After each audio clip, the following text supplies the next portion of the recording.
स्वागत है दोस्तों आप लोगों का आपके अपने YouTube चैनल हिंदी मंथन पर। मैं रणजय सिंह आप लोगों का तहे दिल से स्वागत अभिनंदन और वंदन करता हूं।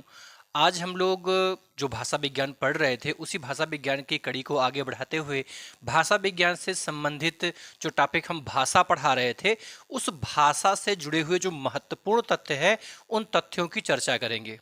उसके बाद में हम लोग हिंदी के जो मुख्य क्षेत्र हैं उन मुख्य क्षेत्रों की चर्चा करेंगे। लेकिन हिंदी के मुख्य क्षेत्रों की चर्चा करने से पहले हम लोग हिंदी से जुड़े हुए महत्वपूर्ण तथ्य कौन कौन से हैं उसको थोड़ा सा देख लेते हैं।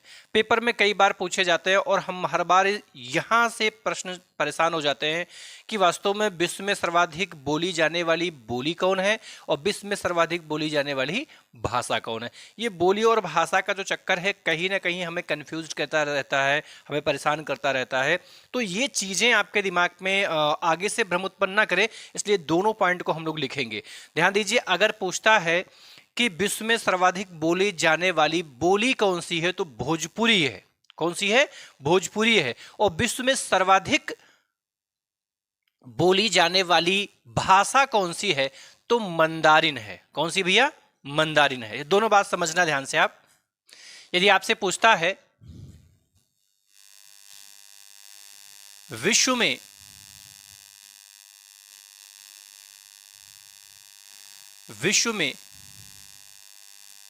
सर्वाधिक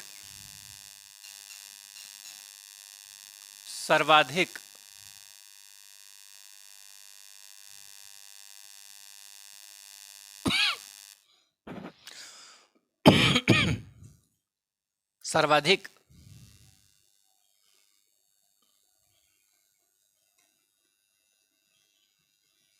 बोले जाने वाली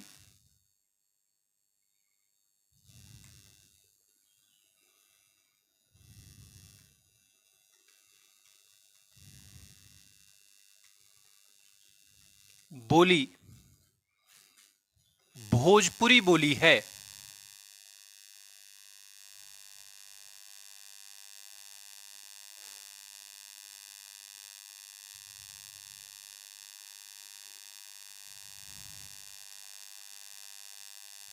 भोजपुरी बोली है। विश्व में सर्वाधिक बोले जाने वाली बोली जो है वो क्या है? भोजपुरी है। आगे लिखेंगे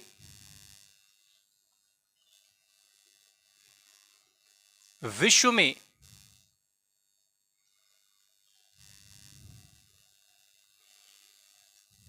सर्वाधिक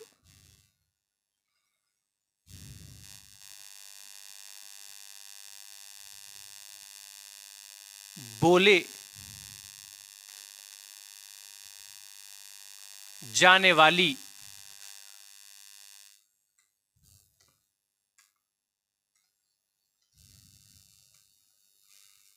भाषा मंदारिन भाषा है।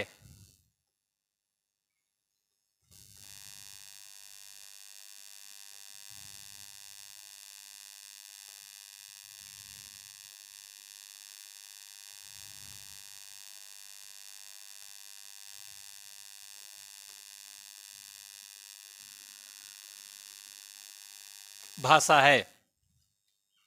ठीक है। अगर बात बोली की होगी तो आप क्या बताओगे? भोजपुरी बताओगे। किंतु भाषा की बात होगी तो आप क्या बताओगे? मंदारिन बताओगे। ठीक है, बात समझ में आ गई? यानी कि आपसे पूछा जाए कि विश्व में सर्वाधिक बोली जाने वाली बोली कौन सी है तो भोजपुरी बोली है, और विश्व में सर्वाधिक बोली जाने वाली भाषा कौन सी है तो मंदारिन भाषा है। ठीक है। ये प्रश्न कई बार पेपर में पूछा जा चुका है कि वास्तव में जो हिंदी है वो भारत के बाहर किन किन देशों में बोली जाती है। ठीक है, तो मुख्य क्षेत्रों मतलब इसमें मुख्य रूप से कौन कौन से ऐसे देश हैं जहां पर हिंदी बोली जाती है, हम वो लिखेंगे, है ना। भारत के बाहर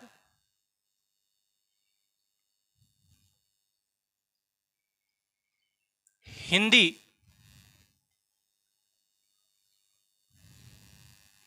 मॉरिशस,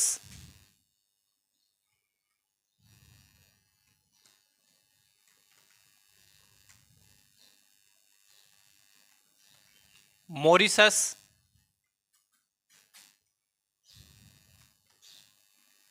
सूरीनाम,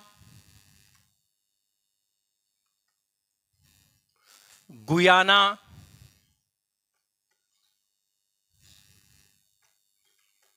फिजी,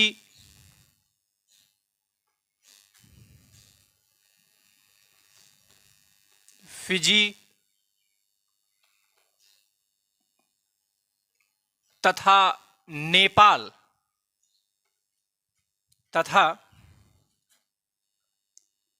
नेपाल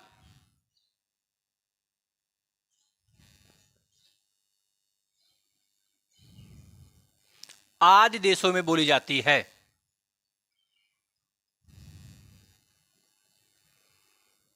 आदि जगहों पर बोली जाती है।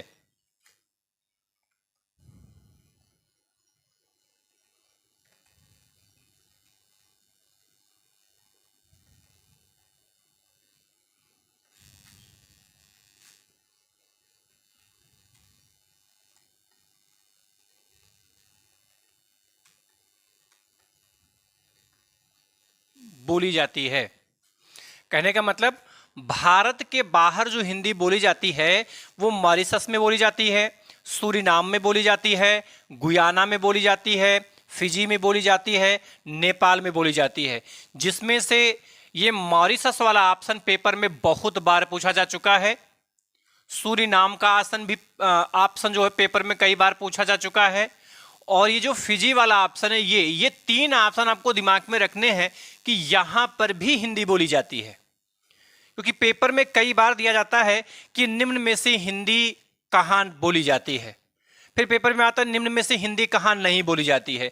तो जब नहीं बोली जाती है तो तीन ऑप्शन ये आता है और एक अदर का ऑप्शन दिया जाता है, और बोली जाती है में तीन ऑप्शन अलग के होते हैं और इनमें से एक ऑप्शन को उस ऑप्शन के अंतर्गत रख लिया जाता है। तो आप ये दो तीन नाम जो पेपर में हर बार ऑप्शन के रूप में बने हुए हैं, आप इन्हें जरूर याद करके रखिए कि हिंदी भारत में तो बोली ही जाती है, लेकिन भारत के बाहर मॉरिशस में बोली जाती है, सूरीनाम में बोली जाती है ना, उसके अलावा गुयाना में बोली जाती है, फिजी में बोली जाती है और नेपाल जैसे जगहों पर हिंदी बोली जाती है भारत के बाहर। ठीक है, बात समझ में आ गई भैया? हाँ, बहुत अच्छी बात है। आगे हम समझेंगे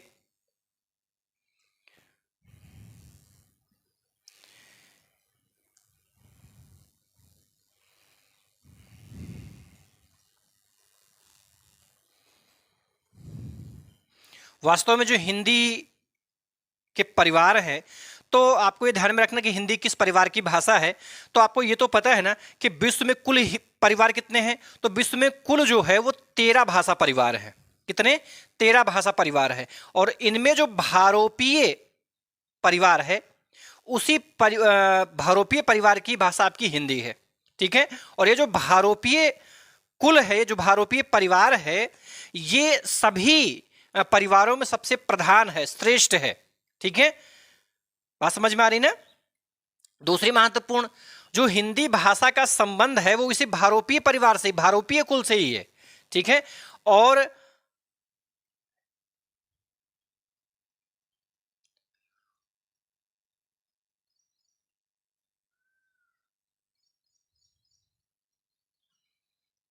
जो आपकी ये हिंदी है वो संस्कृत भाषा की क्या है? वंशज है। या कभी कभी ये भी पेपर में मिलता है कि वास्तव में संस्कृत की क्या है? पुत्री भी कही जाती है। क्या कही जाती है? पुत्री, क्योंकि संस्कृत क्या है? सभी भाषाओं की जननी है, इसलिए इसको पुत्री भी मानते हैं। ठीक है, लिखेंगे हम विश्व में कुल 13 भाषा परिवार पाए जाते हैं।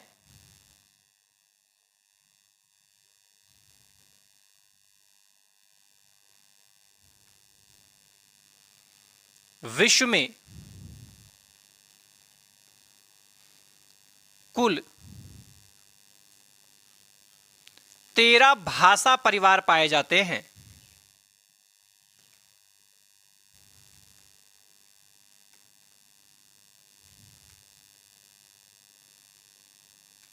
पाए जाते हैं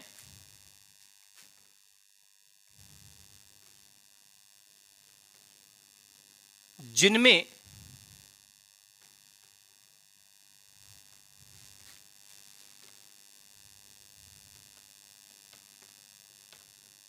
प्रधान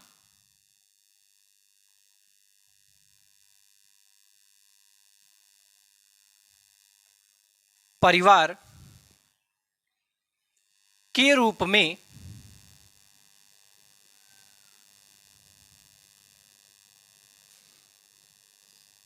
भारोपीय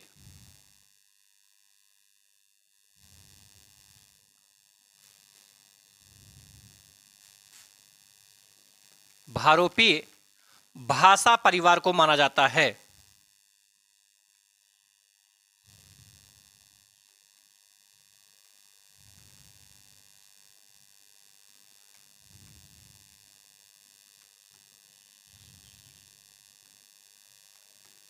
माना जाता है।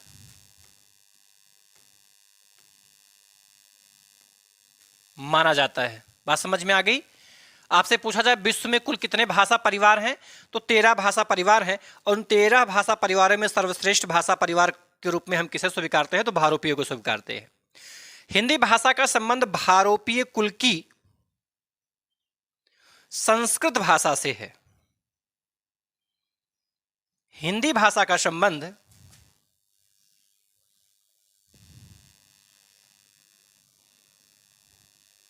हिंदी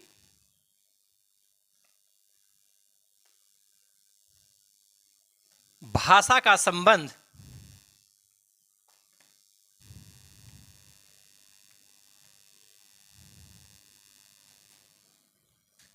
हिंदी भाषा का संबंध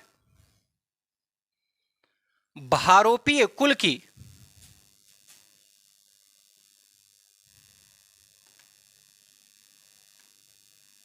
भारोपीय कुल की संस्कृत भाषा से है।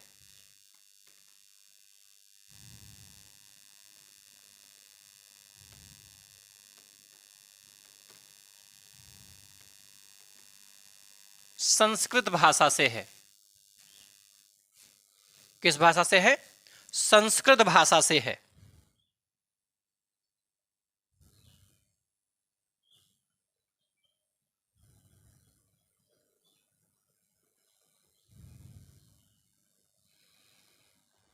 वस्तुतः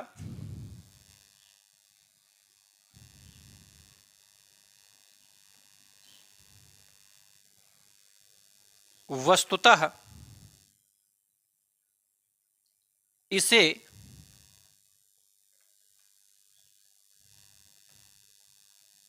संस्कृत भाषा की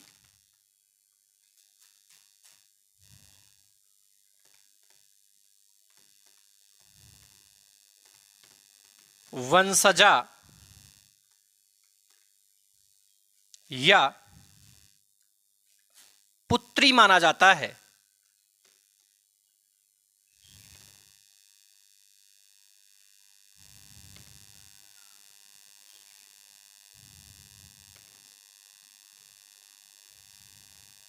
पुत्री माना जाता है।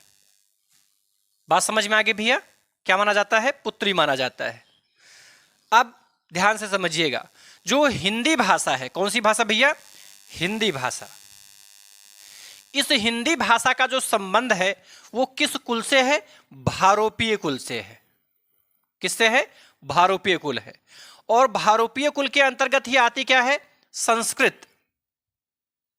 और ये जो संस्कृत है ये सभी भाषाओं की जननी मानी जाती है, सभी भाषाओं की माता मानी जाती है। ऐसा माना जाता है कि समस्त भाषाओं का जो अभ्युदय हुआ है या व्युत्पत्ति हुई, निष्पत्ति हुई है, वो किससे हुई है? तो वो संस्कृत से हुई है।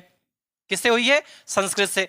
इसीलिए जो संस्कृत भाषा है, इस संस्कृत भाषा की जो वंशजा भाषा मानी गई है वो कौन सी भाषा मानी गई है? तो वह हिंदी मानी गई है। क्या मानी गई है? हिंदी मानी गई है। कहीं कहीं इसे वंशजा कहा गया है और कहीं कहीं इसे क्या कहा गया है? पुत्री। भाई जब वो माता है तो वो इसकी उससे ही उत्पन्न हुई, इसलिए उसकी वो पुत्री मानी जाती है। बात समझ में आ गई? यानी आपसे पूछे कि विश्व में सर्वाधिक बोली जाने वाली बोली कौन सी है? तो भोजपुरी है। विश्व में सर्वाधिक बोली जाने वाली भाषा कौन सी है? भारोपीय है। भारत के बाहर Hindi Mauritius, Suriname, Guyana, Fiji और नेपाल जैसे जगहों पर बोला जाता है।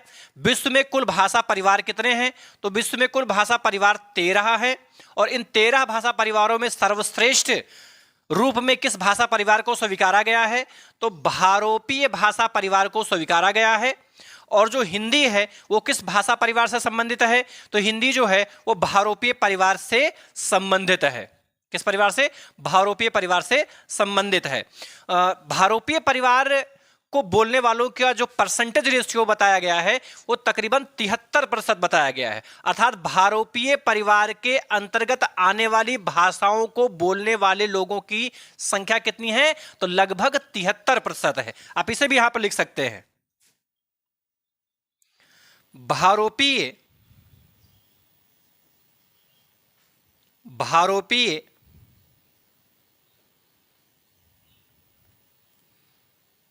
परिवार के अंतर्गत आने वाली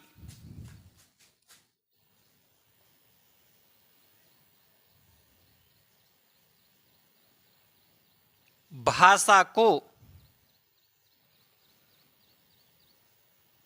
लगभग 73% लोग बोलते हैं।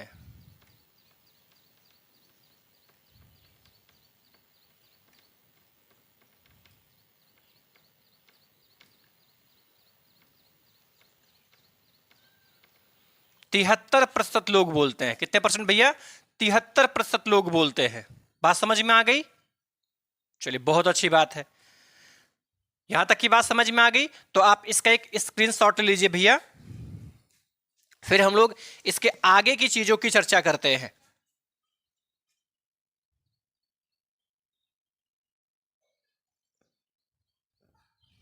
चलिए, बहुत अच्छी बात है। एक और महत्वपूर्ण बात आपको ध्यान में रखना है कि यदि कहीं पर किसी भी प्रकार का कोई भी संदेह उत्पन्न होता है तो आप कमेंट बॉक्स के माध्यम से अपनी उस प्रश्न का समाधान ले सकते हैं हमसे। ठीक है?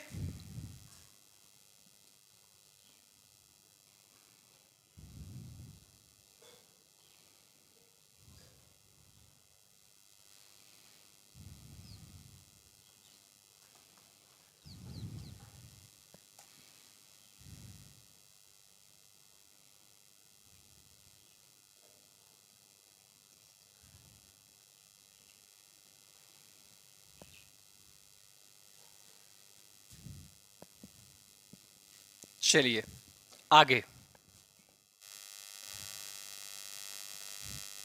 वास्तव में जो हिंदी है ये भी आपके सुपर टेट का आया हुआ प्रश्न है, उसमें पूछ लिया गया था कि हिंदी शब्द जो है वो किस भाषा का शब्द है, और उसमें ऑप्शन में उसने संस्कृत दिया था, हिंदी दिया था, फारसी दिया था, उर्दू दिया था। तो अधिकांश बच्चे जो थे वो भ्रम की वजह से कह दिए थे कि संस्कृत। ठीक है? जबकि आपको खूब अच्छे से पता है कि यह सत्य नहीं है। वास्तव में जो हिंदी है वो फारसी भाषा का शब्द है। किस भाषा का? फारसी भाषा का शब्द है। लिखेंगे हिंदी फारसी भाषा का शब्द है।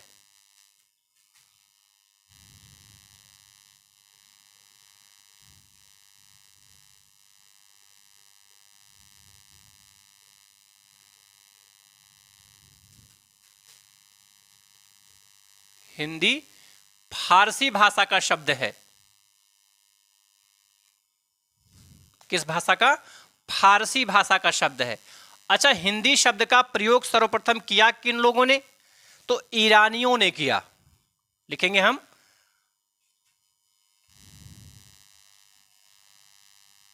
हिंदी शब्द का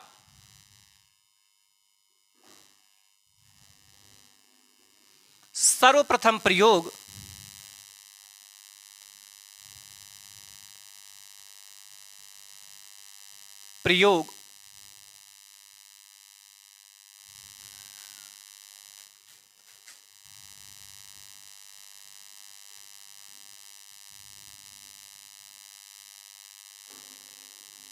ईरानियों ने किया था।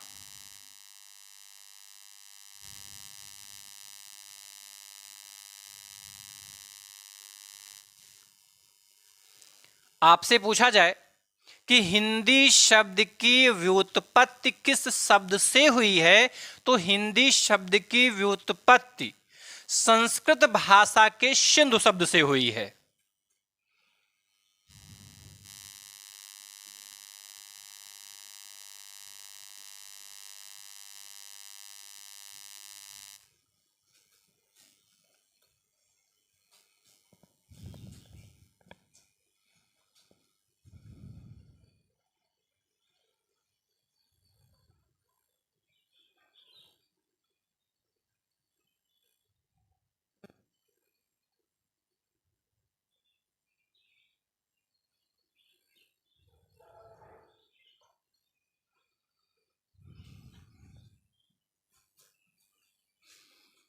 क्या कहा मैंने भैया कि वास्तव में जो हिंदी शब्द है वो हिंदी शब्द की व्युत्पत्ति किस शब्द से हुई है, तो हिंदी शब्द की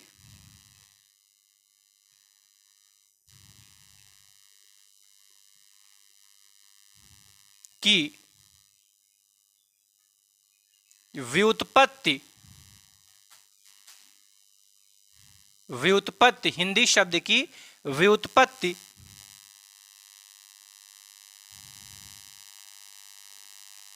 संस्कृत भाषा के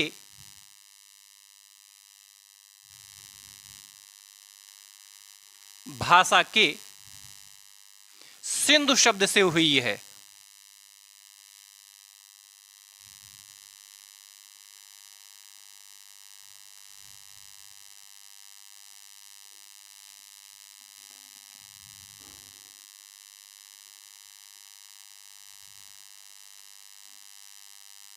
किस शब्द से भैया? सिंधु शब्द से हुई है। आपको खूब अच्छे से पता है कि वास्तव में जो हिंदी है वो हिंदी ईरानियों की देन है, और ईरानी लोग जो थे वो सिंधु नदी मार्ग से होते हुए भारत आया करते थे। तो जब वो सिंधु नदी से होकर के भारत आया करते थे, उसको पार करके भारत आया करते थे, तो रास्ते में सिंधु नदी मिलती थी। तो रास्ते में ही जब सिंधु नदी उनको मिलती थी तो वो सिंधु को सिंधु नहीं कह पाते थे, वो सिंधु को हिंदू कहते थे। कारण उसका यह था कि फारसी भाषा में सा को हा और दा को धा कहा जाता है, तो वो कहते तो सिंधु ही थे लेकिन वो उच्चरित हिंदू होता था। इसीलिए फारसी भाषा का शब्द हिंदी माना गया, क्योंकि फारसियों की देन थी। ईरानी और फारसी तो एक ही है ना, वो फारस देश ईरान देश एक ही है, तो वहां के वो लोग रहने वाले थे और उन्होंने सबसे पहले हिंदी कहा, उन्होंने सबसे पहले हिंद कहा, हिंद से ही हिंदी बना है। इसलिए हम ये मानते हैं कि जो हिंदी शब्द है वो फारसी भाषा का शब्द है और उन्होंने सबसे पहले बोला, इसलिए हम ये भी कहते हैं हिंदी शब्द के सबसे पहले जो उच्चारण की बात आई या बोलने की बात आई, जो कहने की बात आई, वो किसकी देन है? वो उन ईरानियों की देन है। किनकी देन है? ईरानियों की देन है। और जब वो सिंधु नदी पार करके भारत आया करते थे तो उसी सिंधु नदी को सिंधु नहीं कहते हुए वो हिंदू कहते थे और बाद में उसी हिंदू से हिंदी बन गया। ठीक है, इसलिए हम ये मानते हैं कि जो हिंदी शब्द है, इस हिंदी शब्द की व्युत्पत्ति किस शब्द से हुई है? सिंधु शब्द से, क्योंकि सिंधु शब्द जो है वो किस भाषा का है? संस्कृत भाषा का है। और सिंधु नदी का नामकरण किन लोगों ने किया? आर्यों ने किया। ठीक है, इसलिए हम ये मानते हैं कि सिंधु शब्द से ही हिंदी शब्द की व्युत्पत्ति हुई है, वहीं से वो बना हुआ है। बात समझ में आ रही ना आपको?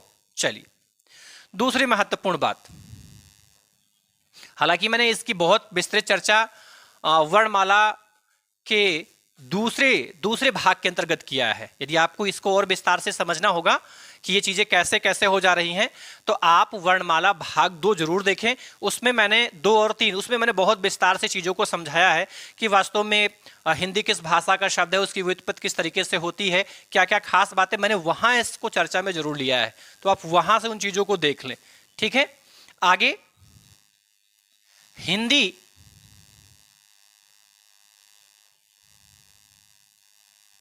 भाषा वियोगात्मक भाषा है।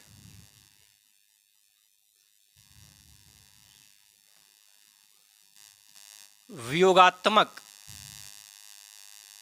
भाषा है। कैसी भाषा भैया? वियोगात्मक भाषा है। अब ये वियोगात्मक मतलब क्या होता है? वियोगात्मक मतलब, तो वियोगात्मक मतलब ये होता है कि वास्तव में जिन भाषा के शब्दों से उनके प्रत्ययों से हम प्रत्ययों को आसानी से अलग कर देते हैं, उन सभी भाषाओं को हम वियोगात्मक भाषा कहते हैं। हिंदी से उनके प्रत्ययों को आसानी से अलग किया जा सकता है। अंग्रेजी से अंग्रेजी भाषा के जो शब्द हैं उनसे उनके प्रत्ययों को आसानी से अलग किया जा सकता है, लेकिन संस्कृत के साथ ऐसा नहीं है। ठीक है, इसलिए संस्कृत को हम संयोगात्मक भाषा कहते हैं, किंतु हिंदी को हम वियोगात्मक भाषा कहते हैं। तो आप एक लाइन में लिख सकते हैं, जिन भाषा के शब्दों को जिन भाषा के शब्दों को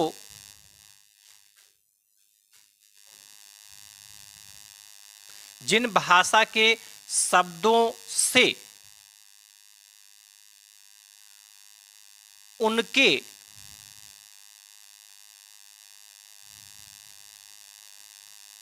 प्रत्ययों को आसानी से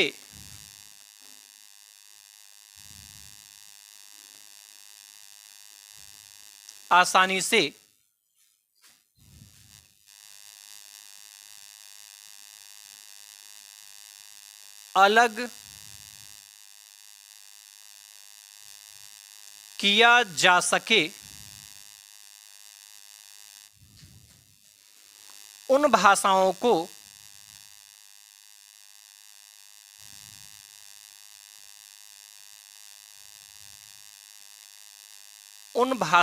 को वियोगात्मक भाषा कहते हैं।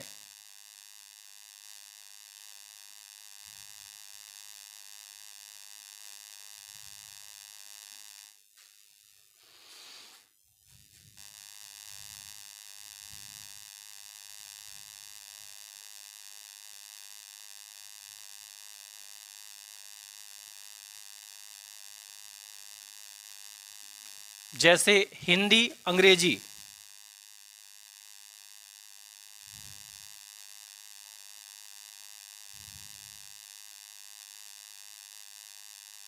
हिंदी और अंग्रेजी दोनों क्या है?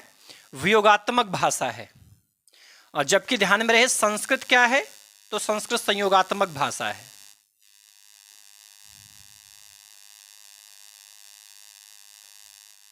संस्कृत भाषा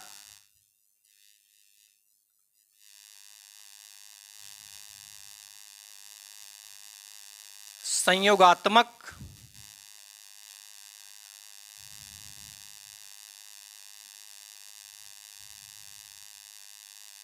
भाषा है। जो संस्कृत भाषा किस प्रकार की भाषा भैया? तो संयोगात्मक भाषा है। और हिंदी कैसी भाषा है? वियोगात्मक भाषा है। बात समझ में आई?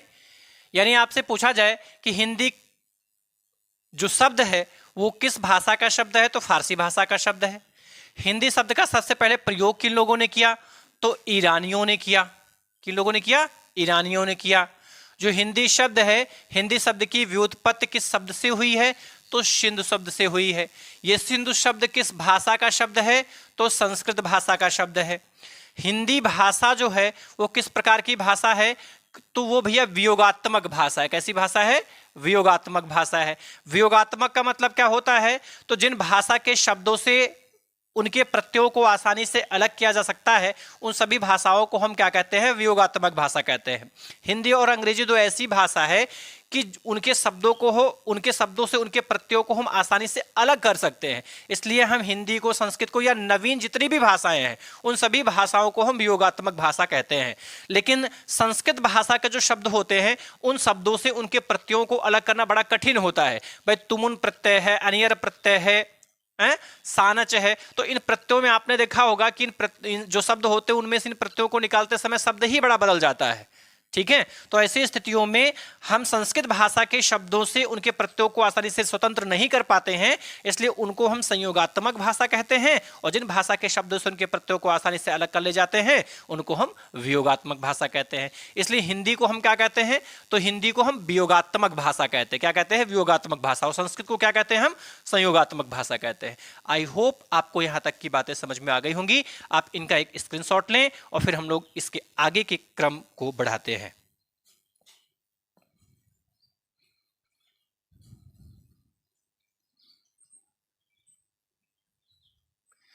ले लिया आपने स्क्रीनशॉट भैया? बहुत अच्छी बात है।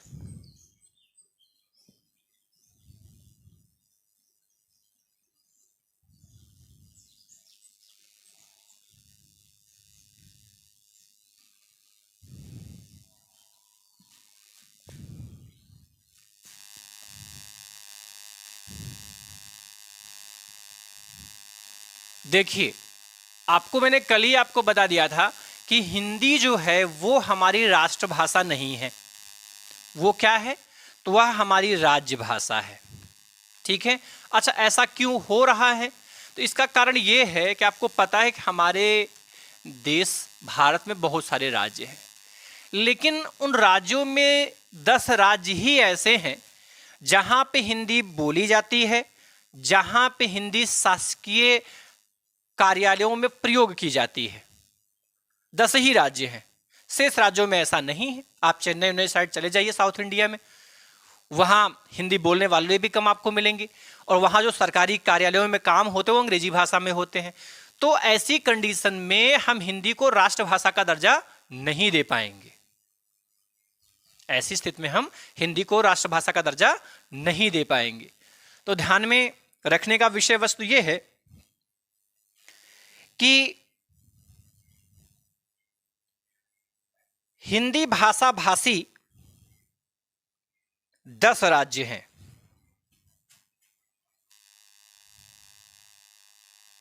हिंदी भाषा भाषी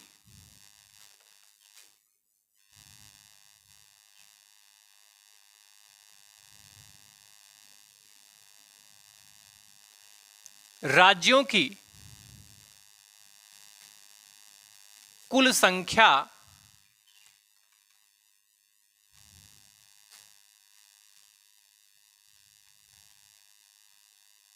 कुल संख्या 10 है। हिंदी भाषा भाषी राज्यों की कुल संख्या कितनी भैया? 10 है। वो 10 राज्य हैं कौन कौन से? हिंदी भाषा भाषी जो 10 राज्य हैं आपके, वो 10 राज्य कौन से हैं? देखिए, उनको याद तो हम लोग वैसे भी याद कर सकते हैं, ऐसी बात नहीं है, लेकिन अगर उन्हें हम एक कोड के माध्यम से याद कर लें तो संभवतः वो बहुत लंबे समय तक अस्थायित्व को प्राप्त कर लेगा और हमको भूलेगा नहीं। तो हम लोग कोड के माध्यम से उसे समझ लेते हैं। ठीक है, चलिए।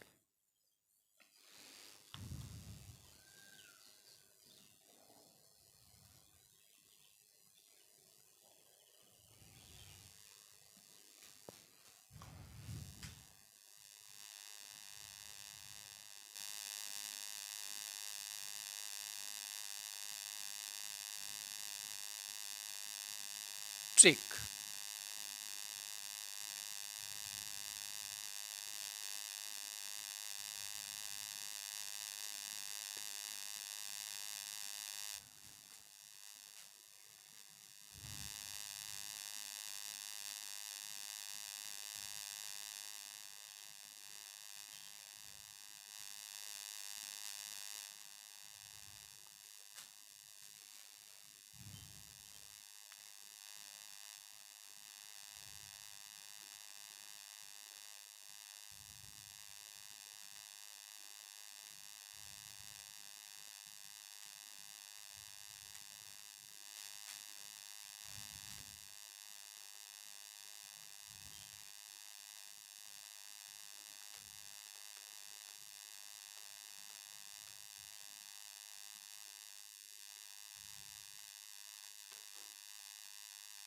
छत्तीसगढ़ ने। हद ही, कोड को थोड़ा सा स्पष्ट कर दिए जिससे कि आप याद तो कर सको कम से कम।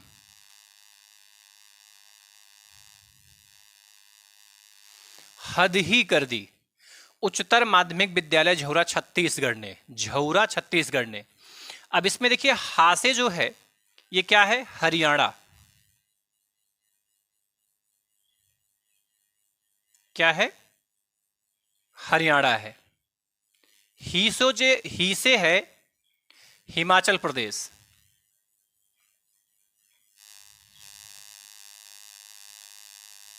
प्रदेश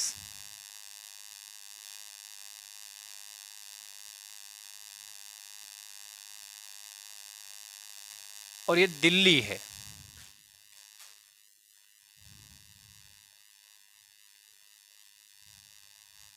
दिल्ली है और यह उत्तर प्रदेश, उसे उत्तर प्रदेश।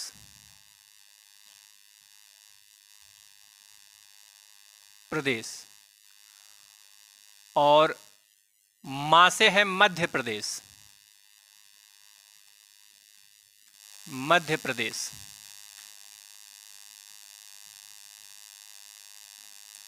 और बी से है बिहार। क्या भैया, बिहार है।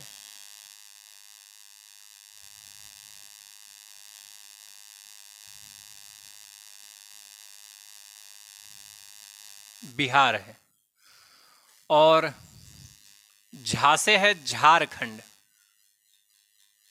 क्या है,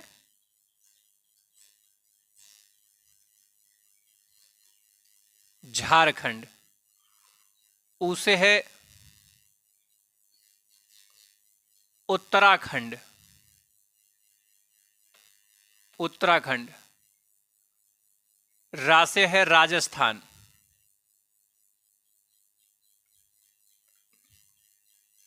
और छत्तीसगढ़ तो पूरा का पूरा ही है। ठीक है, अब इसमें नंबर 1 हरियाणा हो गया, नंबर 2 हिमाचल प्रदेश हो गया, नंबर 3 दिल्ली हो गया, नंबर 4 उत्तर प्रदेश हो गया, नंबर 5 मध्य प्रदेश हो गया, नंबर 6 बिहार हो गया, नंबर 7 झारखंड हो गया और नंबर 8 उत्तराखंड हो गया और नंबर 9 राजस्थान हो गया और नंबर 10 छत्तीसगढ़ हो गया।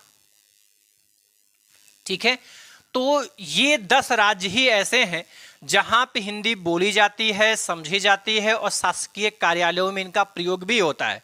तो हिंदी भाषा भाषी राज्यों की संख्या यदि आपसे पूछे कितनी है, तो हिंदी भाषा भाषी राज्यों की संख्या मात्र 10 है।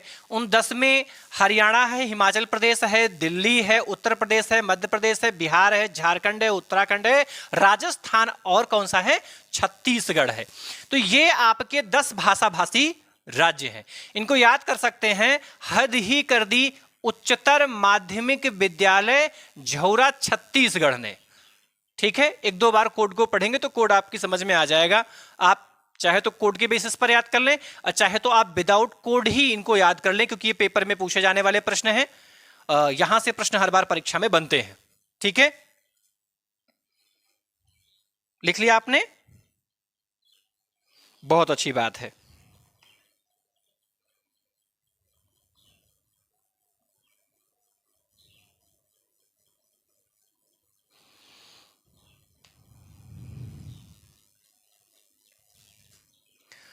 आगे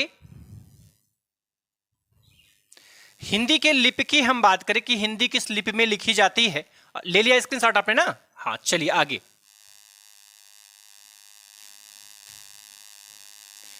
ये जो हिंदी भाषा है, ये हिंदी भाषा देवनागरी लिपि में लिखी जाती है। किस लिपि में? देवनागरी लिपि में लिखी जाती है। लेकिन ऐसा नहीं कि देवनागरी लिपि में केवल हिंदी ही लिखी जाती है। ना ना ना, ऐसा नहीं है। देवनागरी लिपि में हम कई भाषाओं को लिखते हैं। ठीक है, तो हिंदी भाषा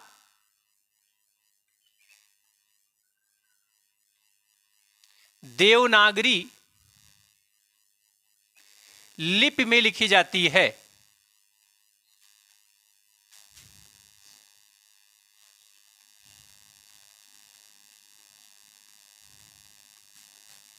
लिखी जाती है। वैसे बात अगर हम लिपियों की करें तो लिपि 3 प्रकार की होती है, ठीक है। प्राचीन लिपि है, उसके बाद में खरोष्ठी लिपि है, उसके बाद में आपका ब्राह्मी लिपि है, और ब्राह्मी लिपि से ही आपके देवनागरी लिपि का विकास हुआ है। लेकिन इस विषय वस्तु पर हम लोग चर्चा करेंगे, हम लोग एक स्पेशल टॉपिक ही पढ़ेंगे लिपि, और उसमें बड़े विस्तार से पढ़ेंगे लिपि किसे कहते हैं, देवनागरी लिपि का विकास कैसे हुआ, और वो ब्राह्मी लिपि में कैसे ब्राह्मी लिपि जो है देवनागरी लिपि में कैसे बदल गई, उसके उनका अपना विस्तार क्रम क्या है, कैसे, उन सारी चीज़ों पर हम लोग विस्तार से अध्ययन करेंगे। अभी तो हम इतना जानने की कोशिश कर रहे हैं कि हिंदी भाषा से जुड़ी हुई क्या क्या महत्वपूर्ण चीज़ें हैं जो पेपर के दृष्टिकोण से बहुत महत्वपूर्ण हो जाती है। तो हिंदी भाषा जो है वो किस लिपि में लिखी जाती है, तो हिंदी भाषा देवनागरी लिपि में लिखी जाती है। ये जो देवनागरी लिपि आप देख रहे हैं, इस देवनागरी लिपि में बहुत सारी भाषाएं लिखी जाती हैं, अर्थात आगे हम लिखेंगे देवनागरी लिपि में, देवनागरी लिपि में हिंदी, संस्कृत, हिंदी, संस्कृत,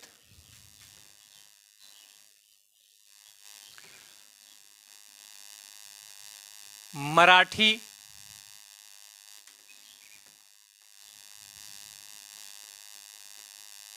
नेपाली, जो देवनागरी लिपि है, इस देवनागरी लिपि में हम लोग हिंदी भाषा, संस्कृत भाषा, मराठी भाषा, नेपाली भाषा, इन सभी भाषाओं को लिखते हैं। या यूं भी कह सकते हैं कि हिंदी भाषा की लिपि क्या है, देवनागरी है। संस्कृत भाषा की लिपि क्या है, देवनागरी है। मराठी भाषा की लिपि क्या है, देवनागरी है। और ये जो आप देख रहे हैं नेपाली, नेपाली भाषा की जो लिपि है वह भी क्या है, देवनागरी है। अर्थात देवनागरी लिपि में हम हिंदी, संस्कृत, मराठी व नेपाली,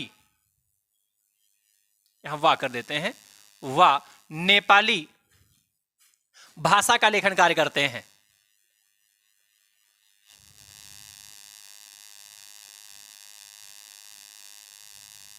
कार्य करते हैं।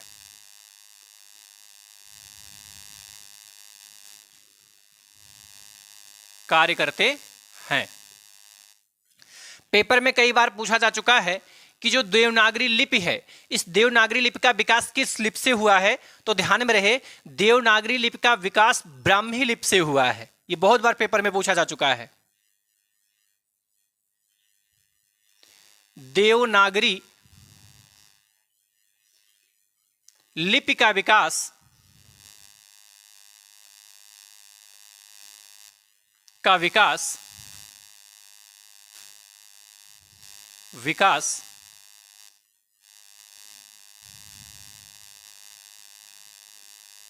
ब्राह्मी लिपि से हुआ है।